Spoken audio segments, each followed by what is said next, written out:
Hello সবাই, আজকে আমরা কলকাতা নেতাজি সুভাষচন্দ্র বসু এয়ারপোর্ট হয়ে বাংলাদেশের উদ্দেশ্যে রওনা দিব। এখন আমরা গাড়ি করে এয়ারপোর্টের দিকে যাচ্ছি, আর গাড়িতে আমি আম্মুর সাথে আমাদের জাতীয় কবি কাজী নজরুল ইসলাম এর ছোটবেলার গল্প করছি। রাস্তায় ঘাটে ছেলেদের সাথে খেলতো, পাখিরা যে নজরুল ইসলামের ঘুম ভাঙতো, টলটলে পুকুরে সাঁতার কাটতো। তারপর হচ্ছে এই যে ওর গান শুনে সবাই মুগ্ধ হইতো, আবার ওর গলা ছিল সুরেলা।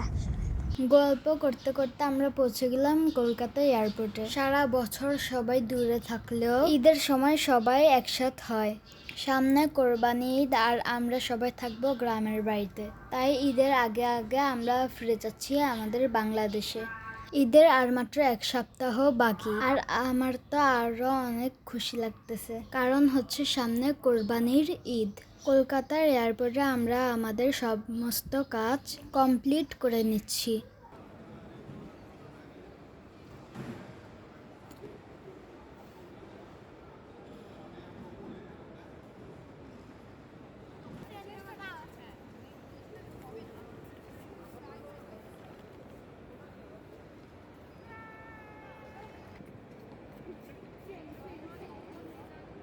সব কাজ কমপ্লিট করা শেষে আমি একটা বইয়ের দোকানে বই দেখতেছিলাম।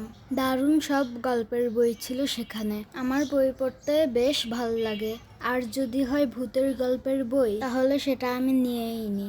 আমি ঘুরে ঘুরে সবকিছু দেখছিলাম।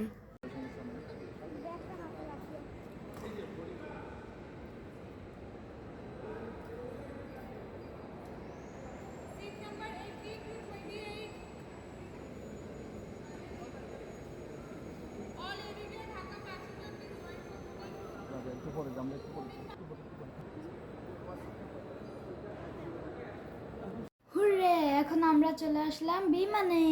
ইন্ডিয়ার এয়ারলাইন্স এয়ার ইন্ডিয়া বিমানে করে আমরা যাব আজকে বাংলাদেশে। সো আমি খুবই খুশি।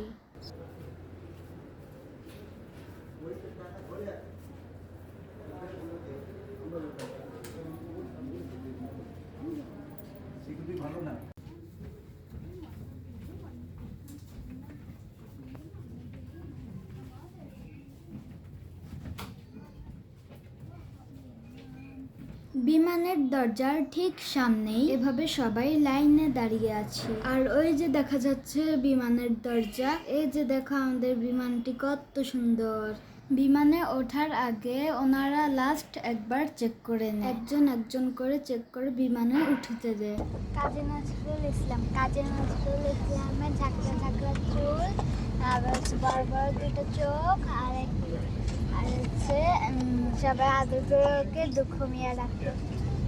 বিমানটি আকাশে ওড়ার আগ পর্যন্ত আমি আর আম্মু অনেক অনেক গল্প করেছি, কারণ অনেক সময় ধরে বিমানটি নিচে বসেছিল, আর আমরা আমাদের বোরিং টাইমটা পার করার জন্য অনেক অনেক গল্প করলাম। কাজী নজরুলের বাড়ির পাশে হচ্ছে মসজিদ, মসজিদের পাশে হচ্ছে মাদ্রাসা। সে মাদ্রাসায় এই যে কাজী নজরুল ইসলাম পড়ে, আর হচ্ছে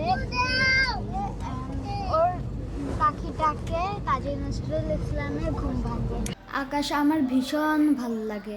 দেখো উপর থেকে নিচের দৃশ্যটা কত সুন্দর। এখন বিমানটা মাঝ বরাবর আছে, মেঘের উপরে উঠলে আরো সুন্দর লাগে। কিছুক্ষণ পর পর মেঘগুলো এসে বিমানের গ্লাসের সাথে লাগে। আমার তখন খুব ভাল লাগে। মেঘগুলো দেখতে বড় বড় তুলুর মতো।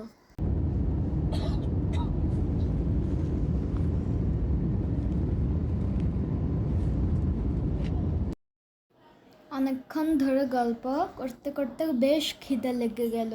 দেখো ওনারা কি খাবার দিয়েছে আমাদেরকে। আমার এটা মোটেও পছন্দ ছিল না, অনেক খিদা ছিল তাই একটু খেয়েছি। কিন্তু যেহেতু আমার এটা একটু পছন্দ ছিল না, আমার একটু একটু বমি আসতে লাগলো, সেজন্য আমি পুরো খাবারটা খাই নাই। কিন্তু খাবারটা মোটামুটি ভালোই ছিল।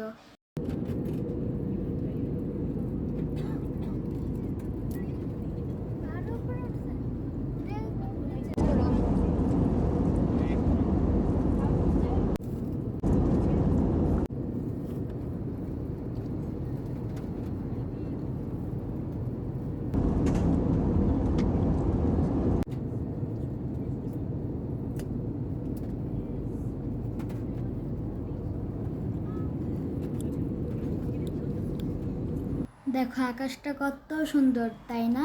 নীল আকাশের মধ্যে ভাসছি আমি। আর কিছুক্ষণের মধ্যে আমরা পৌঁছে যাব বাংলাদেশ এয়ারপোর্টের মধ্যে। বাংলাদেশে আসার পরে আমার অনেক ভালো লাগতেছিল। আমার নিজের দেশ বাংলাদেশ শান্তির দেশ। আর আমার কষ্ট হবে দেখে আব্বু আমাকে বসায় রেখে নিচ্ছিল।